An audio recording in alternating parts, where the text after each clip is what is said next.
உங்களுக்கு வழங்குபவர்கள் Paces Pay, secure digital payments with multiple features and great success rate.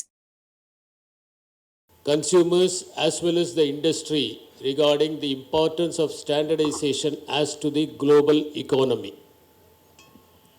As it was mentioned by Bharati, men are not competitive to women. When we talk about women empowerment, it simply means that men and women are not competitive, they are complementary to each other. In fact, on certain aspects, women are much more empowered by the nature itself. They have got so many capabilities by which they can remain emotionally stable, they can do multitasking. Both the hemispheres of their brain are strongly connected. They have excellent linguistic capabilities and they are able to communicate much better than men. However, it is by virtue of so many other reasons, all these goals which have been specified have not been fully achieved, and all these goals are intertwined with each other, almost like a cobweb, so minutely spun. And if you touch one of the goals and disturb it, all other goals will eventually get disturbed. There are two concepts that we know very well. One is the standard of living and the other is the standard of life. The standard of living is determined by the extraneous factors. The house you live, the clothes that you wear, the car you travel constitute the standard of living. There is something called the standard of life, which is purely internal. It is the inner journey that we are going to perform. It is decided by the quality of the work that we do, that we make, the work that we profess, the approach we have towards the individual, the compassion that we are going to have for other human beings, and finally, the passion with which we do a work. As Mark Twain said, if vocation becomes a vacation, then only we will be able to achieve 100% perfection in the work that we do.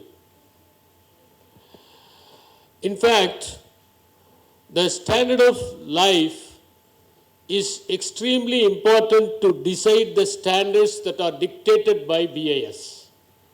If the standard of life is properly understood and achieved, the whole world will become beautiful. Every individual will do his work silently and it will fulfill the norms of perfection. Nobody can achieve perfection, but striving to attain the perfection should be the objective of life. And that becomes the igniting factor for every individual. I read about a small anecdote in the life of Yang Chu. He narrates about an artist who was making a mulberry leaf. He took 3 years for making the leaf, to cut the artificial material, make it perfect, exactly fit with the size of the mulberry leaf, paint the veins. So beautifully, so systematically he did that. After he completed the mulberry leaf, when it was placed before the other live mulberry leaves, nobody could spot out the difference. He took the mulberry leaf to the emperor and presented it. The emperor was flabbergasted at the look of the mulberry leaf that he made artificially and gave him a mansion and a stipend. Yang Chu was wondering. He said, this is an useless exercise. If time to make a mulberry leaf, then it would be ridiculous for nature to produce such a big mulberry tree. And human beings are not supposed to do such useless exercises and they should not be rewarded. This was one of the most beautiful anecdotes about the standards. Whether we are making some standards which are going to be useful for the society or not, that is extremely important. And just because a person is skillful in making something, he need not be rewarded. On the other hand, as Bharati was mentioning about the quality of the work that every individual should do, I came across a beautiful anecdote in Chinese philosophy. There was a person who used to make a bell stand, extremely beautiful, and nobody could match the bell stand that he makes in the entire country. He was known for his perfection and the work ethics with which he used to make. If somebody comes and asks him to make a bell stand, he would not make it immediately. He would take a long time. One day, Chung Tzu met him and asked him, "How do you make such bell stands with exquisite beauty?" He said, "When somebody comes and orders a bell stand to me, I don't make it immediately. I start fasting. After 2 days, I forget that I should work for some award or prize or medal. Then after 5 days, I even forget my skills. I don't even believe that I could make a bell stand. I become a nobody. After 8 days, my limbs are also forgotten. After 10 days, I forget my existence. And that is the point of time I realized that I should make a bell stand. Then I go to the forest and inquire the trees. Then I discover that a particular tree has the shape of a bell. Then I go and inquire the tree whether it is ready to become a bell stand or not. And finally, I make a bell stand out of it. And that is why it is extremely beautiful. So completely forgetting the ego, dropping the self, and becoming one with the creation. How the people of Tanjavur could make such beautiful sculpture, not Tanjavur. It may be in Thadikombu, it may be in Taramangalam. Go anywhere in Tamil Nadu. Go to any ancient temple in Tamil Nadu and look at the sculptures that were made long ago, 1,000 years, 1,200 years. And they were extremely beautiful for the simple reason that the sculptor never engraved his signature on the sculpture. He never tried to attain immortality by that. In fact, the very sculpture is his signature. In the same Tanjavur temple, you can witness Markandeya sculpture made by Cholas and the Markandeya sculpture made in the later period. And you can see the difference. Even the small locks of the hairs of Markandeya will be visible in the Chola sculptures, whereas it will be missing. It will be a mess in the subsequent period because even the dedication of the artist declined over a period of time. I know one of the master carpenters used to make excellent furniture. I would ask him, "How do you make such excellent furniture?" One day he was making a table out of rosewood. Generally, when you make a table out of rosewood, the drawers will be either mango or jackwood. But he used to make even the drawers with rosewood. Asked him, "Who would know that these drawers were made out of rosewood?" He said, "I know. That's why I make it. I don't make this furniture for anybody else. I make it for myself, and that is what is the standard of life." And if we all have the standard of life, BAS will become redundant. Bhavani will become jobless. In fact, it is almost like an exam for Bhavani. And like what children experience exam fever, yesterday she had one. Standardization is important to lead a successful life. And there was one message from the audience saying that quality should precede over quantity. Is it possible? It is impossible because first you have to produce, then you have to choose. It is like Sartre who says that Existence precedes essence. Now, when you say standards, you are seeing the essence. But existence precedes over essence, and you discover the essence. Sometimes we think that essence is everything. Every human being is to be used. Every material is to be used. There are so many things which do not have any utility at all, but add to the beauty of this world. This world is extremely beautiful because of only one reason, that there are so many useless things. For example, how do you eat the banana? Because the rind is useless, but the useless provides the base for the useful.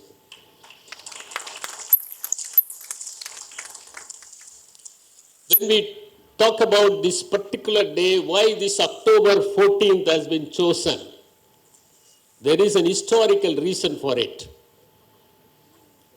Eminent experts from 25 countries gathered on 14th October 1946, and they discussed about the standards that are to be followed in various products and materials. And to commemorate that day only, we are celebrating this World Standard Day on October 14th. Now, before coming to the actual standardization part, we should also see the consequences of the products that we make. There is a beautiful book called The Story of Stuff, written by Annie Leonard.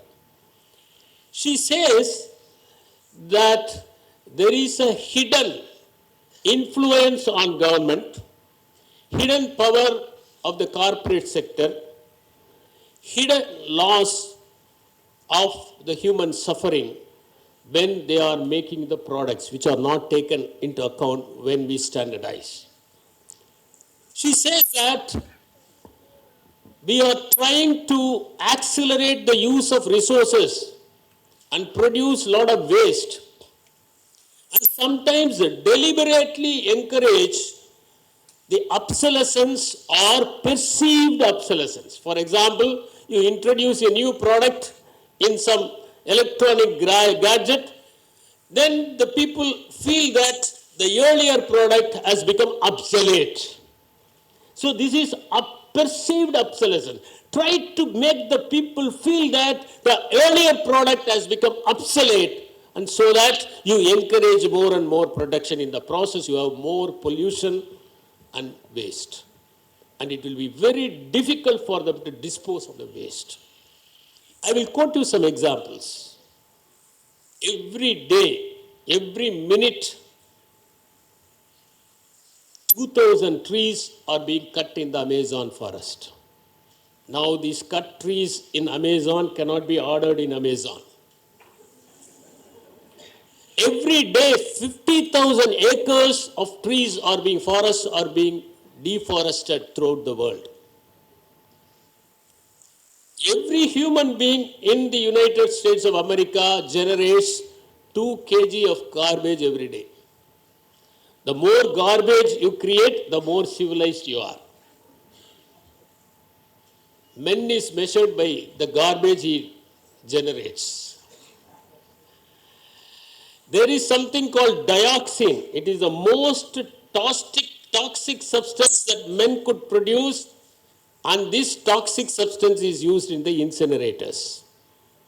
When you drink a coffee, actually it takes 36 gallons of water to produce that cup of coffee. And when you have 1 ton of paper, 98 tons of raw material are used in that. In the United States of America, they consume 16 lakh tons of paper, and for that 300 lakhs of trees are being cut. If you wear a t-shirt, it is produced by utilizing 256 gallons of water. So much of water is being consumed, energy is being consumed, and just standardization itself will not be enough to measure the loss that the human beings are going to have in future. So these aspects are to be taken into consideration, and when we standardize the product, as it was mentioned by Stephen Johnson in his beautiful book, Where Do Ideas Come From? circular economy is to be promoted. He says about the journey of Charles Darwin. Charles Darwin was going in the Pacific Islands and suddenly he came across an island which was full of coral reef. And he could find numerous organisms thriving in that coral reef. Variety of flora and fauna was surviving in that coral reef. And then he discovered that the ecosystem which is able to recirculate the waste is going to be the best ecosystem in the world. So we have to design an economy where the pollution is going to be less. Not the product standardization alone will be helpful. Pollution should be less. The cost to the economy should be less. The cost to the human suffering should be less. All these factors ought to be taken into account, and the circular economy is to be promoted where recycling, reusing of the products should be encouraged, by which we can reduce the amount of pollution that could be caused to this earth. This has to be taken into account. Now coming to these goals, the first goal, all these goals are interrelated. The first goal is to have zero poverty. Now, how to have this zero poverty? There was a king in Tibet, 39th emperor. His name is Mune Senpa. He felt that some people are poor and some people are rich. So he wanted to ensure equitable distribution of wealth to all the citizens in Tibet. So he pooled all the properties of the people and divided them equally. And he did it 3 times. But still some people were poor and some people were rich. Of course, there is also a mythological fact which says that his mother poisoned him and killed him because of his utopian ideas about equitable distribution of wealth. So whether equitable distribution itself is enough to eliminate poverty? People may say that it is attitude which decides the poverty. But Amartya Sen, the Nobel laureate, says that deprivation of the opportunity is the major reason for the poverty. If you are able to provide opportunity to an individual, he may be in any nook and corner of this world, he would be able to achieve affluence, and that opportunity is extremely important. Many people remain poor because they are not provided proper opportunity. It may be deprivation of ideas, it may be deprivation of opportunities, it may be deprivation of places for them to work. There are so many factors that leads to poverty. There was a research done recently, why some countries are rich and why some countries are poor. Almost we have 196 countries in the world. Out of them, 25 countries are extremely rich and 20 countries are poor. When they analyzed the affluence of these rich countries, they found that the per capita income in these rich countries comes out to $100,000 per year, whereas in the poor countries it is $1,000 per year. And that is the disparity that exists in this world. When you analyze why the rich countries are rich and why the poor countries are poor, they found out that in the rich countries they have strong institutions. For example, you take the United States of America, they have Harvard and many other leading institutions. And in England you have Cambridge, Oxford. Stephen Hawking writes in his book, A Brief History of Time, that during the Second World War, there was a treaty signed between the nations that they should not drop bombs on Cambridge and Oxford. That was a kind of autonomy they enjoyed. That was a kind of wisdom that prevailed over the people who were about to bomb other institutions, because they were grand institutions.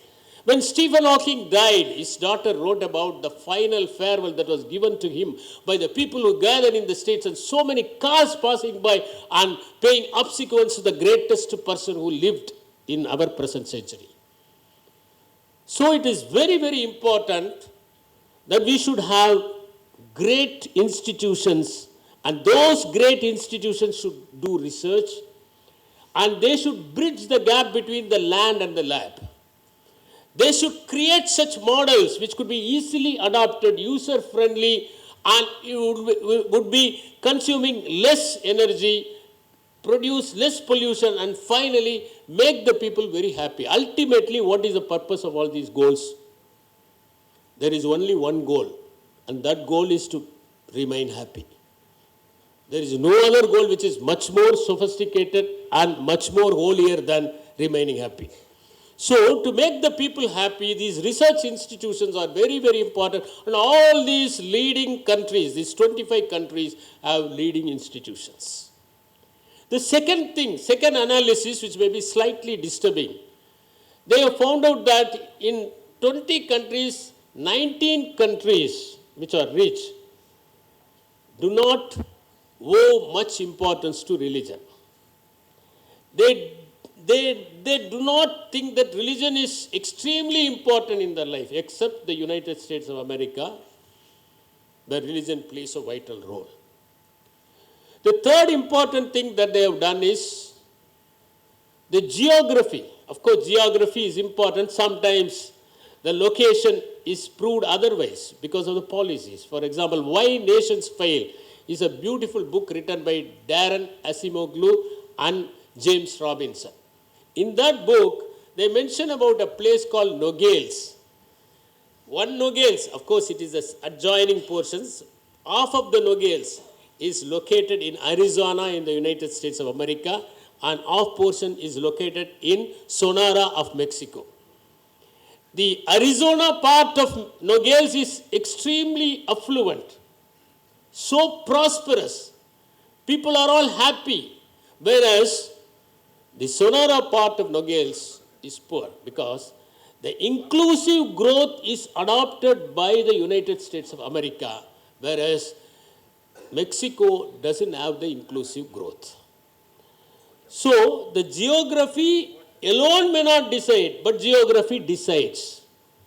When they analyzed the temperature of these 20 poor countries, they found out that most of them are in the African continent, and there the weathers are extreme, more than 45 degrees centigrade. They also found out the countries which have around 16 degrees of centigrade are prosperous, rich. They have a lot of fertility, more food grains are produced, people are all empowered. Then the last one they have found out is the navigation part of it. When a country is landlocked, it has got less chances for growth. For example, in the Asian continent, Afghanistan is completely landlocked. They also gave an estimate that if Zimbabwe has to catch these leading countries for $100,000 per capita per year, it will be possible only in 2720 AD. You can imagine. So, poverty is to be analyzed and strong institution is to be created. So they say 50% is institution, 20% is culture, and 10% is geography. That is the recipe they gave for development. In India, when we started the planning process, we adopted the percolation theory, the trickle-down theory, which was advocated by Mahalanobis. Mahalanobis said that we should have big and capital industries. Subsequently, you will have ancillary industries and subsidiary industries, and they will produce the goods for these capital industries, and the economy will be percolated down the layers to the poorest sections of the people, and then at some point of time, people will be able to achieve self-sufficiency. But this proved false after some time, and then they went for the direct attack on poverty. Even today, I would rather say that in Tamil Nadu and all other places, we know the existence of the poverty in a different magnitude in various places. Of course, Nani Palkiwala, he wrote in his We the People, he wrote that India is one country where different states exist in different centuries.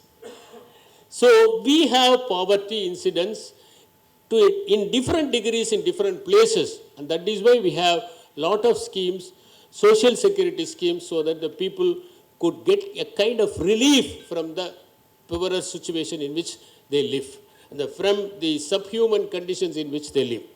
The second goal is end hunger, ensure food security, and improve nutrition. This is the second goal.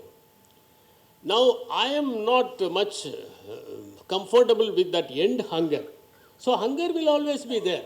You can only end starvation. Hunger is a good sign. If you don't feel hungry, then that means your system is wrong. What they mean as end hunger means end starvation only. That is what I think so. That is persistent hunger, perennial hunger. That's what. We used to have one Dada Banerjee in Lal Bahadur Shastri National Academy of Administration. He used to say there is a thin difference between anger and hunger. If you become extremely hungry, then it will erupt in the form of angry actions. That is what we have seen in all the revolution. French Revolution was only because of the excessive starvation that they had.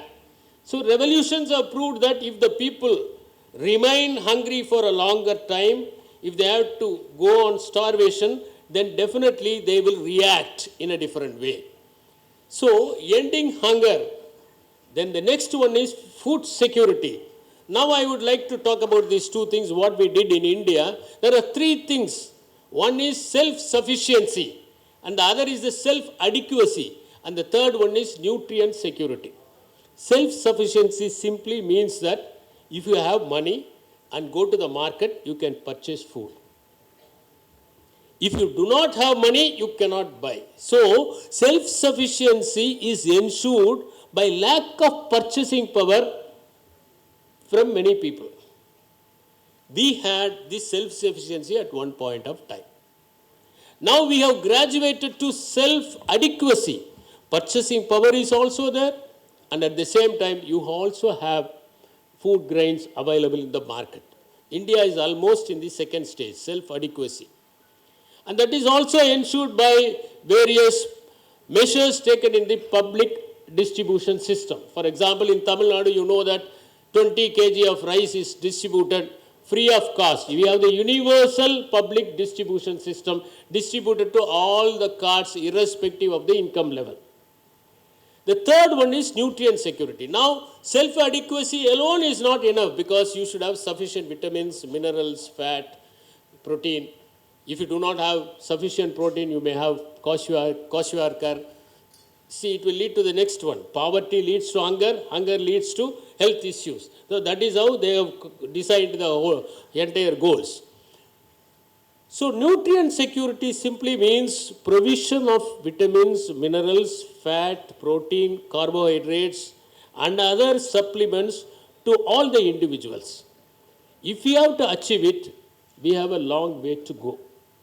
And it is also important for us to understand that unless we have nutrient security, it will be very difficult for us to move to the next goal, to have good health and well-being. The third one is the good health and well-being that is being stressed as a theme for this particular year.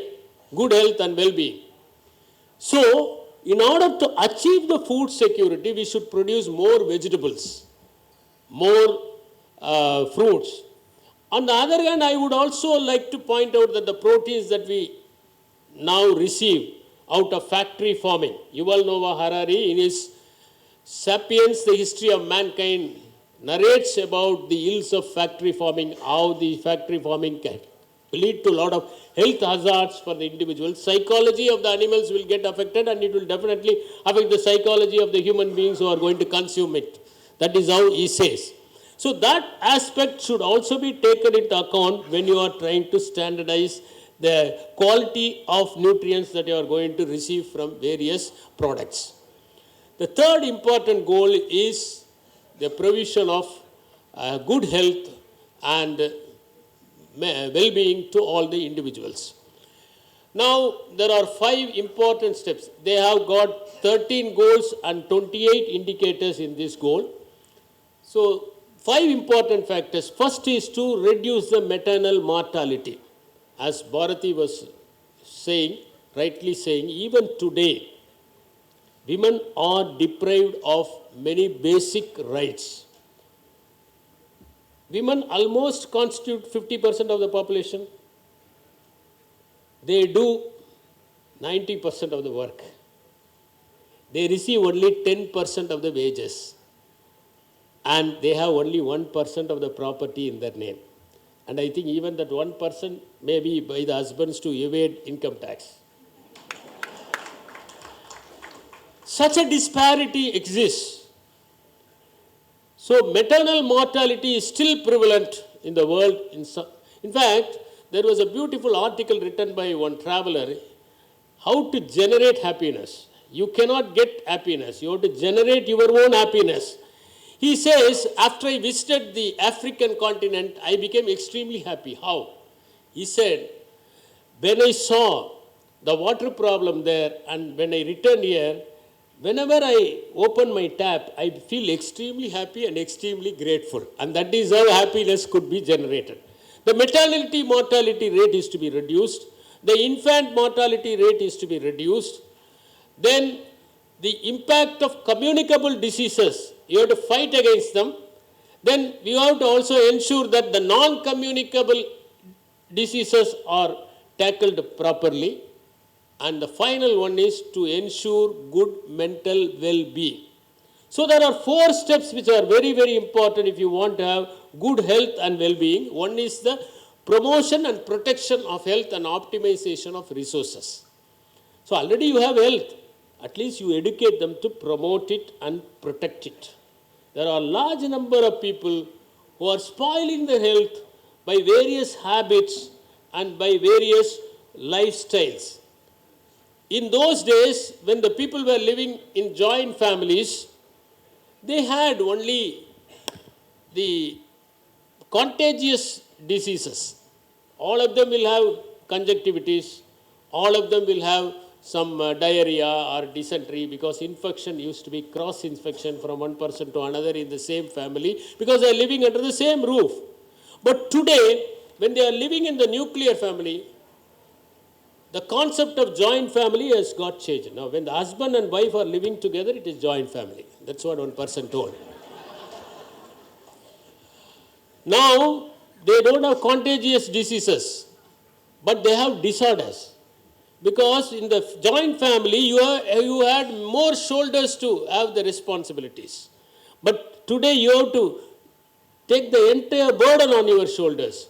So you have blood pressure, stress, strain. Everybody is stressed. When the husband comes from the office, the wife doesn't inquire, how are you? Because if she inquires, he may give a long list of problems that he encountered in his office. And he also doesn't reciprocate it. He also doesn't know how was your office, because she may have a long list. So it becomes very, very formal relationship. So where comes the question of unburdening yourself? That doesn't take place at all.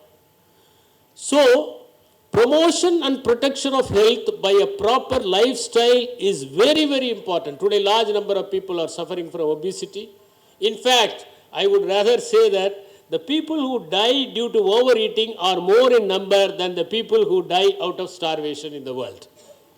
Excessive eating, cholesterol, obesity, too much of food, too much of stuff, eating at inappropriate times, all these things lead to a lot of health hazards for the individuals. So protection and promotion is very important. And the second one is prevention of illness and injuries. Many people die out of accidents. And we can easily prevent it.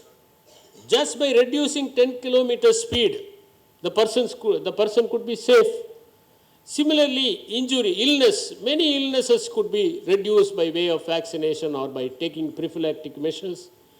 The third one is to reduce the suffering of the people by diagnosis.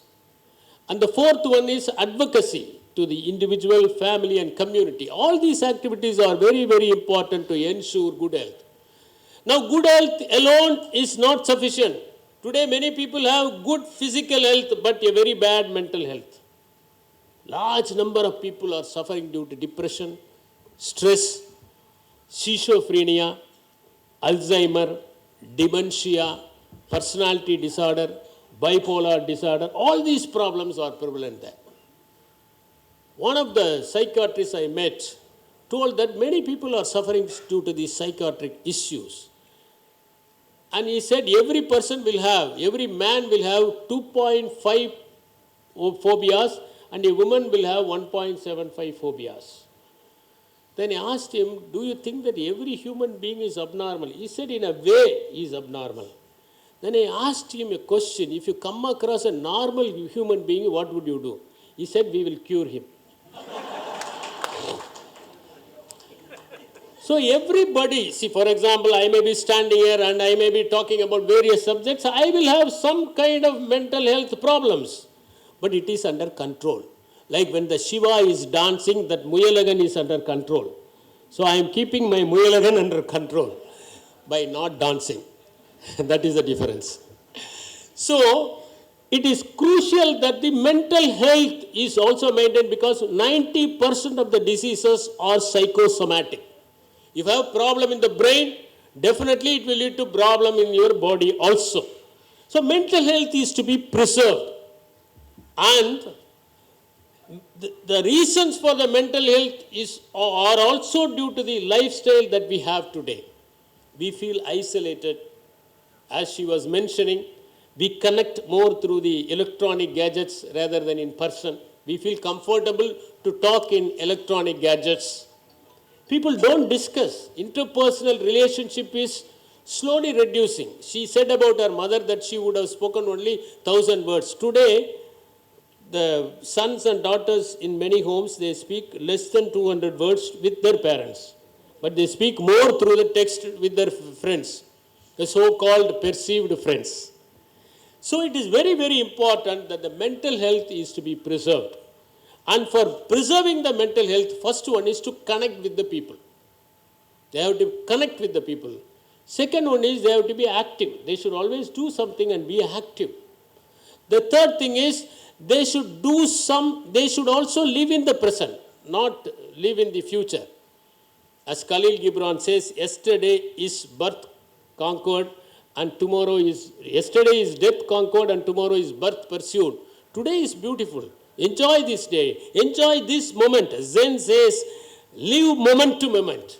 If you live this moment, then your mental health will be all right. But you either live in the past, grudging over what happened yesterday, or dreaming about your future. So live in this present moment which is concrete. The fourth one is learn something afresh. When you learn something afresh, then your mind becomes young. Then the neurons get activated. You will have a neurogenesis in your brain. If you have neurogenesis due to your activities, then your brain remains young and your body remains young. The fifth one is always give something to this world. Don't try to hoard. Be a giver. Don't be a hoarder. Give something to the world and then it will be a very good life and your mental health will be sound. Finally, I am reminded of a small anecdote. A sculptor was making beautiful sculptures in a palace, and one day a clairvoyant came, saw his face, and he was a good face reader. He told, you are going to die in another 1 month. The angel of death is bound to visit you. Be prepared for it. So this man thought, okay, let me get prepared for it. So he made the exact replica of him. 7 replicas he made. And he kept it in his bedroom. And on the exact moment, he came and stood along with the sculptures that he made. The angel of death visited, and it was not able to make any difference between the sculptures and the actual person. So it hatched out an idea. I could find a difference in one sculpture, it said. Immediately the sculptor asked, which sculpture? And he was caught. Thank you very much. இந்த video உங்களுக்கு பிடிச்சிருந்தா like பண்ணுங்க, share பண்ணுங்க, comment பண்ணுங்க.